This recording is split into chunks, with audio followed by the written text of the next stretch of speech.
Assalamualaikum warahmatullahi wabarakatuh. Semoga kita semua dalam keadaan sehat selalu dan dalam lindungan Tuhan Yang Maha Esa. Saya Eko Yudi Darmawan. Kali ini akan membahas tentang pengenalan dan konsep dasar dari vektor. Pada pembahasan pertama, kita akan mempelajari tentang definisi dari vektor. Dalam fisika, kita mengenal dua jenis besaran, yaitu besaran skalar dan besaran vektor. Besaran skalar hanya memiliki nilai saja. Contohnya adalah jarak, luas, volume, dan lain-lain. Dengan vektor, contohnya perpindahan, kecepatan, dan lain-lain. Vektor digambarkan sebagai ruas garis berarah yang mempunyai nilai dan arah. Misalkan di sini ada titik A dan titik B. Titik A bisa disebut juga titik pangkal, titik awal, atau inisial poin, dan titik B disebut titik terminal atau titik tujuan, bisa juga disebut titik akhir. Kemudian dihubungkan dengan ruas garis berarah dari titik A ke titik B. Nah, vektor di samping dapat dinyatakan dengan vektor A, dapat disimbolkan dengan huruf A kecil dengan garis di atasnya, A kecil dengan garis di bawahnya, A kecil dicetak bold dan huruf miring, atau huruf kapital AB dengan ruas garis berarah atau tanda anak panah di atasnya. Dan panjang vektor dapat dinyatakan dengan huruf A dengan garis di atasnya dan terdapat di dalam tanda mutlak atau garis lurus.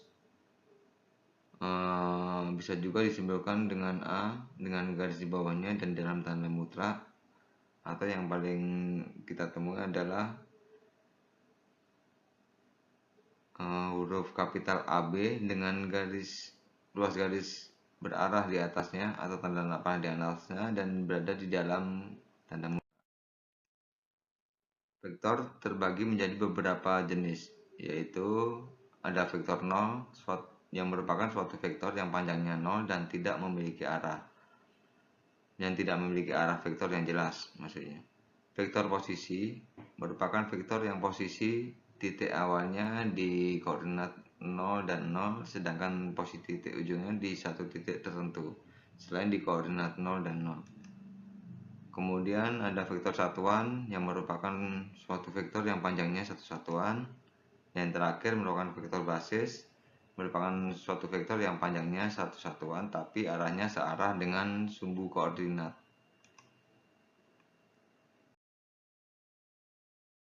Oke, pembahasan kita mulai dengan vektor dua dimensi.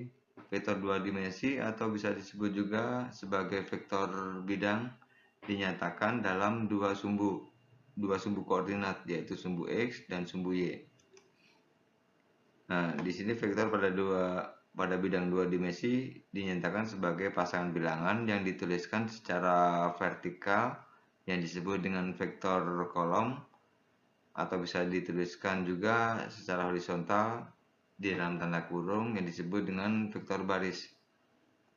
Di sini vektor kolom komponen di atasnya merupakan komponen X dan yang bawah merupakan komponen Y.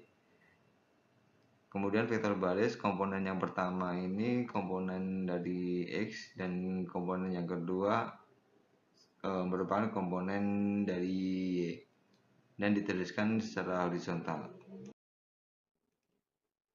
Untuk menggambarkan suatu vektor pada sistem koordinat kartesius diperlukan vektor satuan. Vektor dari titik koordinat 0 dan 0 sampai titik 1 dan 0 adalah vektor satuan I. Kemudian vektor dari titik koordinat 0 dan 0 sampai titik 01 adalah vektor satuan J. Kemudian komponen X akan bernilai positif apabila arahnya ke kanan dan bernilai negatif apabila arahnya ke kiri. Sedangkan komponen Y akan bernilai positif apabila arahnya ke atas dan bernilai negatif apabila arahnya ke bawah. Nah, untuk lebih jelasnya kita perhatikan gambar keempat vektor di bawah ini. Di sini ada vektor AB.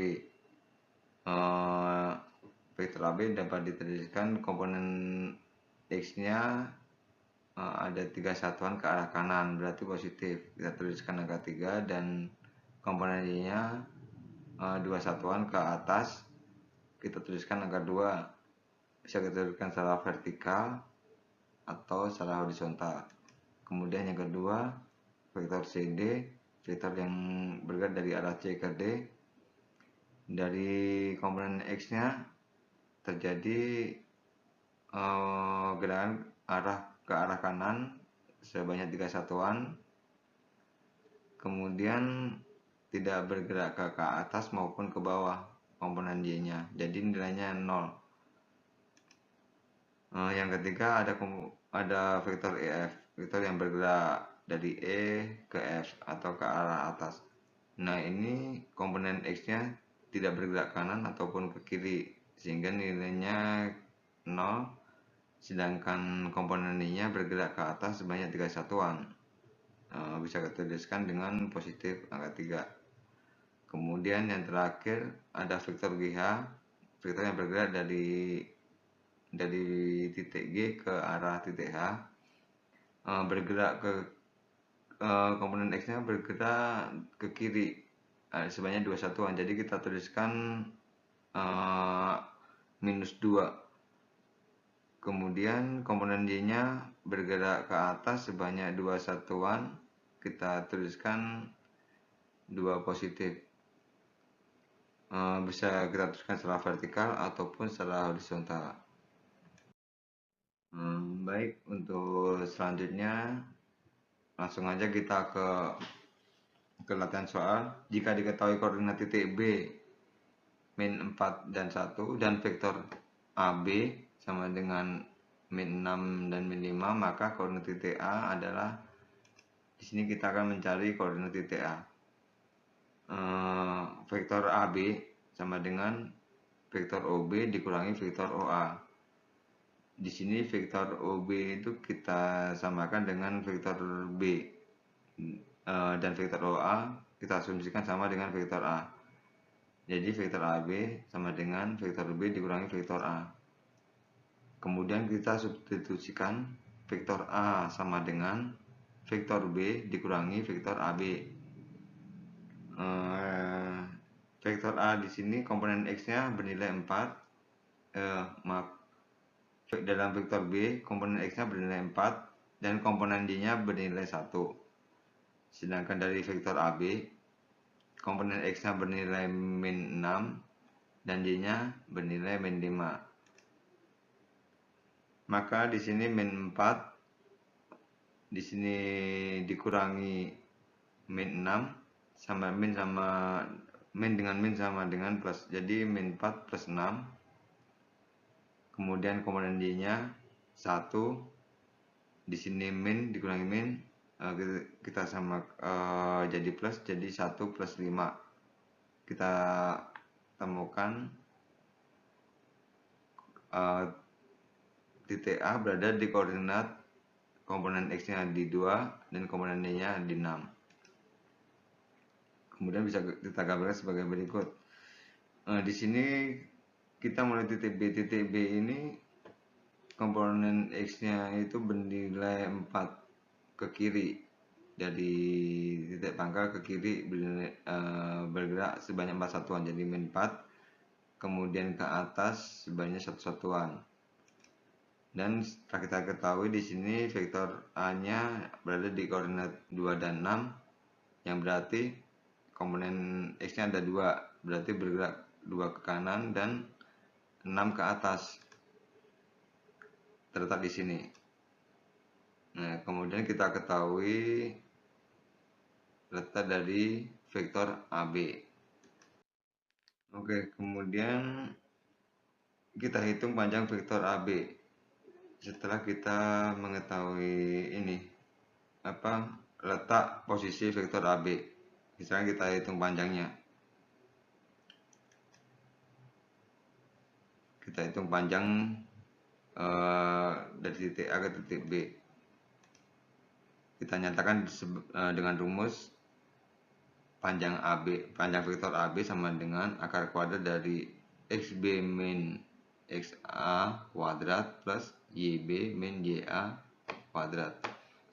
XB di sini adalah komponen X yang berada di titik B. XA merupakan komponen X yang berada di titik A, YB merupakan komponen Y yang berada di titik B, dan YA komponen Y yang berada di titik A. Di sini komponen X yang berada di titik B itu nilainya min 4, XA-nya min 2, terus komponen Y yang berada di titik B itu sama dengan 1, komponen Y yang berada di titik A sama dengan min 6. Kemudian kita hitung min 4 min 2 kuadrat sama dengan min 6 kuadrat ditambah min 1 min 6 kuadrat sama dengan min 5. Jadi min 6 kuadrat plus min 5, jadi min 6 kuadrat itu hasilnya ada 36, sementara itu min 5 kuadrat hasilnya adalah 25. Sekarang kita jumlahkan 36 tambah 25, kita temukan akar 61, dan akar dari 61 adalah 7,8 satuan luas. Berarti panjang vektor AB adalah 7,8 satuan luas. Kita langsung lanjut ke vektor 3 dimensi. Di sini vektor 3 dimensi atau bisa kita sebut juga sebagai vektor ruang. Dinyatakan dalam 3 sumbu. Kalau 2 dimensi kan tadi ada 2 sumbu, kalau ini 3 dimensi ada 3 sumbu, yaitu sumbu X, sumbu Y, dan sumbu Z. Maaf. Ketiga sumbu tersebut saling tegak lurus dan berpotongan di satu titik yang akan menjadi titik pangkal dari vektor-vektor tersebut. Penulisan vektor 3 dimensi dalam bentuk matriks atau bisa jadi vektor kolom maupun vektor baris sebenarnya tidak jauh berbeda dengan vektor yang 2 dimensi tadi. Hanya saja pada vektor 3 dimensi terdapat tambahan satu komponen, yaitu komponen Z. Nah, di sini ada penulisannya, itu komponen X yang di paling atas. Untuk vektor kolom, komponen X paling atas, komponen Y di bawahnya, dan diikuti dengan komponen Z paling bawah. Atau bisa juga ditulis yang pertama dalam vektor baris itu komponen X-nya yang paling awal, kemudian diikuti komponen Y, dan paling terakhir komponen Z, dan dituliskan secara horizontal diawali dan diakhiri dengan kurung. Untuk agar lebih dapat memahami konsep vektor luar 3 dimensi, mari kita perhatikan sistem koordinat kartesius di bawah ini.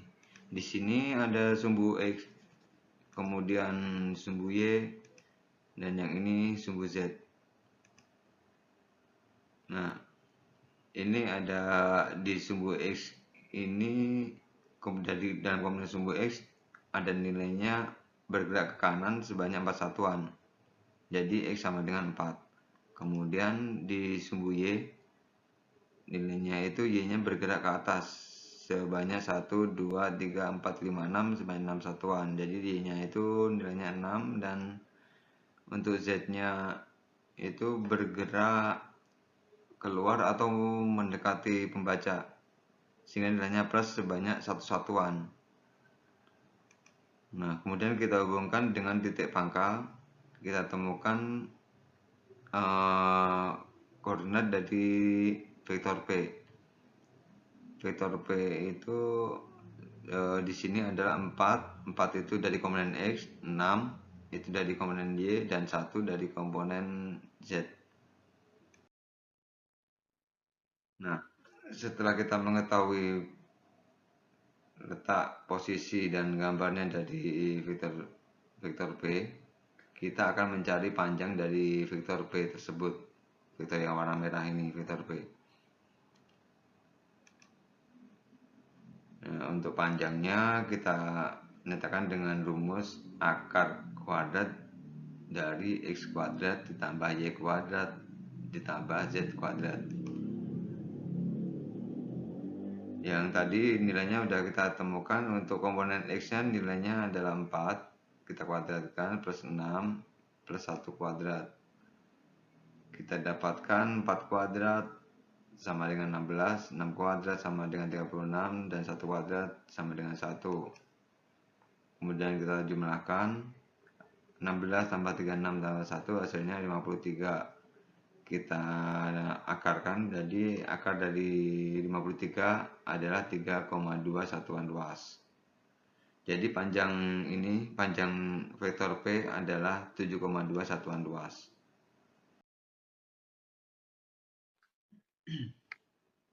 Baik teman-teman, untuk sementara sekian dulu pembahasan kita tentang pengenalan vektor dan konsep dasar dari vektor. Apabila video ini dirasa membantu dan bermanfaat, silakan like dan share. Atau jika mungkin ada tanggapan baik berupa kritik maupun saran, silahkan dituliskan pada kolom komentar. Cukup sekian dari saya. Untuk kurang dan lebihnya saya mohon maaf. Sampai bertemu di lain kesempatan. Terima kasih. Wassalamualaikum warahmatullahi wabarakatuh.